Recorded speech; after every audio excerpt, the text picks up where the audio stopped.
আদর্শ শিক্ষক ফেডারেশনের উদ্যোগে আয়োজিত আজকের এই প্রতিনিধি সমাবেশের সম্মানিত সভাপতি, প্রথিতযশা শিক্ষাবিদ জনাব অধ্যাপক ডক্টর এম কুরবান আলী, মঞ্চে বসা বাংলাদেশ জামাত ইসলামের সম্মানিত নায়েবে আমির, বিশিষ্ট শিক্ষাবিদ, শিক্ষা আন্দোলনের অন্যতম নেতা জনাব অধ্যাপক মুজিবুর রহমান, ফেডারেশনের সম্মানিত নেতৃবৃন্দ, শিক্ষক প্রতিনিধিবৃন্দ, সাংবাদিক বন্ধুগণ, আমি গভীর শ্রদ্ধার সাথে আল্লাহ সে সমস্ত বান্দাদের কৃতজ্ঞতা আদায় করছি যাদের ত্যাগের বিনিময়ে বাংলাদেশে আজকে এই পরিবেশ আমরা উপভোগ করতে পারছি। নিহতদের জন্য মাবুদের দরবারে শাহাদত কামনা করছি। আহত এবং পঙ্গু যারা আছেন তাদের সুস্থতা কামনা করছি। আদর্শ শিক্ষক ফেডারেশন এই নামের মধ্যেই কিছু বিষয় জড়িত আছে। আপনারা যারা এসেছেন তারা এই ফেডারেশনের অন্তর্ভুক্ত সম্মানিত শিক্ষক মণ্ডলী, অর্থাৎ আপনারা শিক্ষকদের মধ্যেও আদর্শ।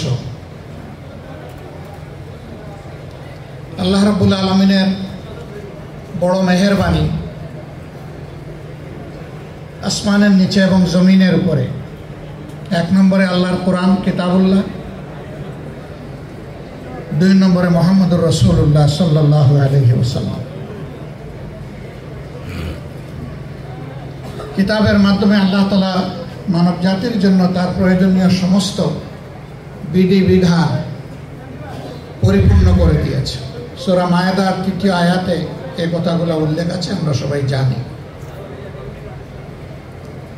আর রাসূল করিম সাল্লাল্লাহু আলাইহি সাল্লামকে সেই কিতাবের বাস্তবায়নকারী হিসেবে পূর্ণ শক্তি এবং যোগ্যতা দিয়ে আল্লাহ তাআলা মানব জাতির কাছে উপহার দিয়েছে। আলহামদুলিল্লাহ। ইসলাম হচ্ছে একটি জ্ঞান ভিত্তিক জীবন বিধান। জ্ঞানের আয়াত দিয়েই আল্লাহ তাআলা কোরআন নাযিল শুরু করেছিলেন। ইকরা বিসমি রাব্বিকাল্লাযী খালাক। আর রাসূল করিম সাল্লাল্লাহু আলাইহি সাল্লাম নিজের পরিচয় দিয়ে বলছেন এইভাবে, বুইস্তু মুআল্লিমা, আমাকে পাঠানো হয়েছে শিক্ষক করে। তিনি মানবতার মহান শিক্ষক ছিলেন, শ্রেষ্ঠতম শিক্ষক ছিলেন।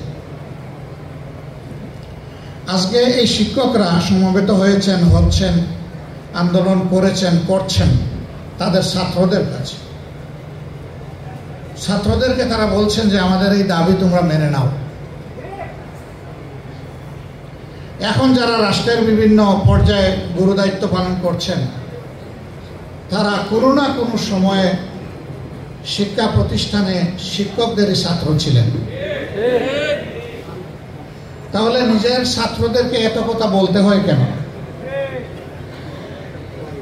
আমরা শিক্ষকদের মর্যাদা মাঝে মধ্যে একটু ঝলক দেখি। একজন মহান শিক্ষক রাস্তা দিয়ে হাঁটছেন, হঠাৎ করে দেখা যায় কিছু মানুষ এসে তাকে ঝাপটে ধরেছে অথবা পায়ে পড়েছে।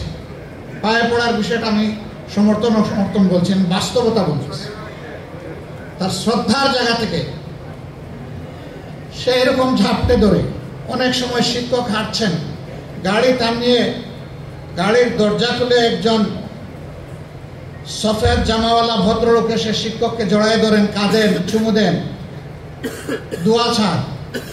তার পরিচয় কি?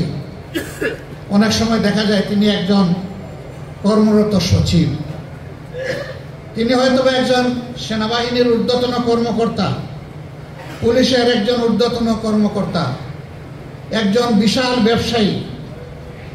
তিনি যখন তার শিক্ষকের কাছে আসেন তখন খুব ছোট হয়ে যান।